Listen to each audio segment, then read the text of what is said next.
اللہ درجات بلند فرمائے مولانا حسن ترابی صاحب کے، ان کے درجات کی بلندی کے لیے سروات پڑھے بر محمد والے محمد، کہ وہ لے گئے تھے میٹنگ میں ارباب کیا نام تھا، ایک گورنر سندھ تھا ارباب رحیم، شاید آپ کو یاد ہو، ارباب رحیم شاید، تو وہ بھی ایک سو کال مذہبی آدمی تھا. تو اس نے ایک جملہ کہا اور فوراً میں نے پھر اس کا جواب دیا اسے. اس نے جملہ یہ کہا کہ بھئی کب تک آپ لوگ اور سپاہ صحابہ ایک دوسرے کا قتل عام کریں گے، ایک دوسرے کو کافر کہیں گے، ایک دوسرے کو گالیاں دیں گے. میں نے کہا بات سنیں، آپ ہم پر مزید ظلم کر رہے ہیں. میں نے کہا ایک آدمی اگر مجھے مارے، ایک آدمی اگر آپ کو مارے، ایک آدمی آپ کو گالی دے، تو کیا یہ انصاف ہے کہ میں یہ کہوں کہ ارباب صاحب آپ اور یہ ایک دوسرے کو مارنا چھوڑیں؟ مار وہ رہا ہے آپ کو، گالی وہ آپ کو دے رہا ہے، تو میں یہ کہوں کہ تم ان کو گالی نہ دو؟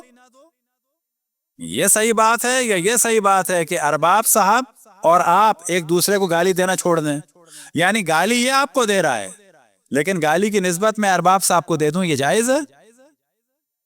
سپاہ صحابہ ہمیں مار رہے ہیں، کہ ایبریویشن کیا، انجمن سپاہ صحابہ کا ASS، وہ ہمیں مار رہے ہیں، وہ قتل کر رہے ہیں، تکفیر کر رہے ہیں. یہ کون سا اتحاد کا طریقہ ہے جو آپ کہہ رہے ہیں کہ جی ایک دوسرے کو مارنا چھوڑیں؟ ہم نے کب مارا؟ یہ کون سا طریقہ ہے کہ ایک دوسرے کی تکفیر چھوڑیں؟ ہم نے کب تکفیر کی؟ آپ انہیں کہیں کہ نہ کرو.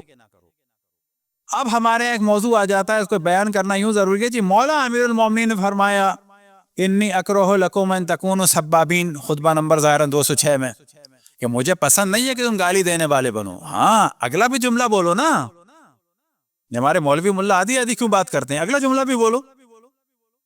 وَلَكِنَّكَ لَوْ وَسَبْتُمْ أَعْمَالَهُمْ وَذَكَرْتُمْ أَحْوَالَهُمْ كَانَ أَسْوَبَ مِنَ الْقَوْلِ. مجھے پسند نہیں ہے کہ تم گالی دینے والے بنو، لیکن ہاں اگر تم ان کے اعمال بیان کرو اور تم ان کا حال بیان کرو تو یہ بہترین بات ہوگی. بس کیا مراد ہوئی؟ جو بھی اہل بیت کے مقابلے میں آئے انہیں گالی نہیں دینی ہے لیکن ان کی حرکتیں بیان کرنی ہیں. اب اگر یہ حرکتیں بیان ہوں خود انہوں کی کتابوں سے تو یہ فتنے کا سبب نہیں ہے. اسی کے ذریعے سے لوگ شیعہ ہوتے اور ہوتے آئے ہیں، یاد رکھیں. اس کے ذریعے سے نہیں ہوتے کہ جی یہ مولا علی اور یہ دونوں برابر تھے، اس کے ذریعے سے نہیں ہوتے کہ جی مولا علی اور یہ دونوں ساتھ تھے. یہ تو جاہل ہونا کر دیا. ہاں گالی سے نہیں ہوتے. مثال کے طور پہ بلا وجہ کہیں کسی کو، وہ غلط بات ہے. بلا وجہ نہیں، سوری، یعنی وجہ بغیر بتائے کہیں کسی بھی خاتون کو، کسی بھی خاتون کی جرائم کو بیان کرنا ہے، اس کے جرائم کو بیان کرنا ہے کہ یہ خاتون جرم میں کسی بھی سیاست دان سے کتنی آگے تھی. تو یہ ایک واضح فرق رہنا چاہیے، وَإِلَّا ہماری نسلیں دشمنان اہل بیت کی طرفدار ہو جائیں گی. یہ سیاست اتنی مقدم نہیں ہے کہ ہم اپنی نسلوں کو قربان کر دیں. سیاست قطعاً اچھی چیز ہے، لیکن سیاست میں کبھی بھی جھوٹ کے ذریعے سے، وہ بھی ایسے کہ اپنی نسلوں کو قربان کر دیں. مثال کے طور پر میں ہمیشہ مثال دیتا ہوں، انڈیا میں گائے ذبح کرنا کیا ہے؟ آغا حکیم کے زمانے سے گائے کو ذبح کرنا کیونکہ فتنے کا سبب ہے، جائز نہیں ہے جہاں پر ہے ایسا. البتہ یاد رکھیں گائے کا گوشت بھی، گائے کا موضوع منافقانہ موضوع ہے. دنیا میں 3 بڑے ممالک ہیں گائے کا گوشت ایکسپورٹ کرنے میں، برازیل، آسٹریلیا اور India. Billions of ton India سے گوشت جا رہا ہے، حتیٰ گجرات سے جا رہا ہے.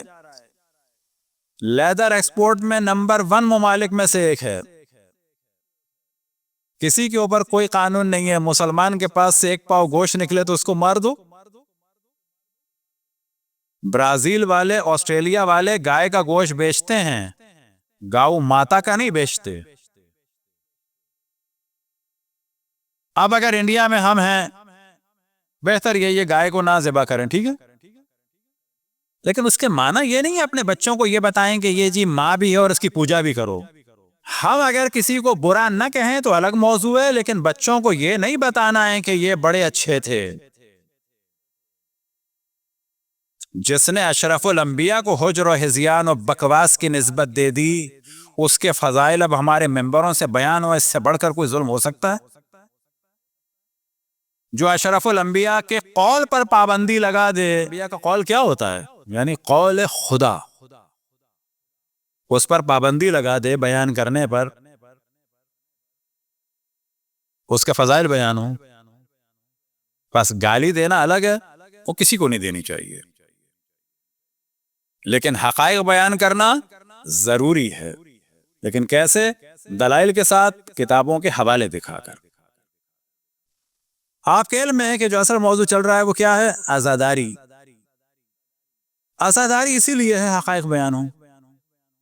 اب یہ مثال کے طور پر ایک جملہ کہا جاتا ہے جو ایک حد تک صحیح بھی ہے، ہم اس کی مخالفت نہیں کرتے، مقدسات اہل سنت کی توہین نہ ہو. ٹھیک ہے، اہل حدیث مسلمان ہیں کہ نہیں ہیں؟ ہیں؟ ان کے نزدیک حدیث مقدس ہے. بولو. اب اگر اہل حدیث 90% ہو جائیں تو پھر کیا کریں ہم؟ کیا کریں بتائیں، کیا سلوشن ہے؟ نہیں، امام حسین کو تو مثلا پتہ نہیں کس نے مارا تھا. بھائی صاحب کا دل دکھ جائے گا. 50 سال کے بعد زیادہ ہو گئے اگر یہ، کیا کریں گے آپ؟ اب اگر کچھ لوگ کہنے لگیں کہ یزید تابعیوں میں سے، تو کیا کریں گے پھر آپ؟ کیونکہ وہاں کیا ڈرامہ ہے؟ صحابہ کون؟ جس نے بھی رسول اللہ کو دیکھ لیا. اس سے بڑھ کے لطیفہ کوئی دنیا میں نہیں ہے. میں کہتا ہوں پرسٹن یونیورسٹی میں آئنسٹائن پڑھاتے تھے، جس نے بھی آئنسٹائن کو دیکھ لیا وہ سب کے سب فزکس کی اتھارٹی بن گئے.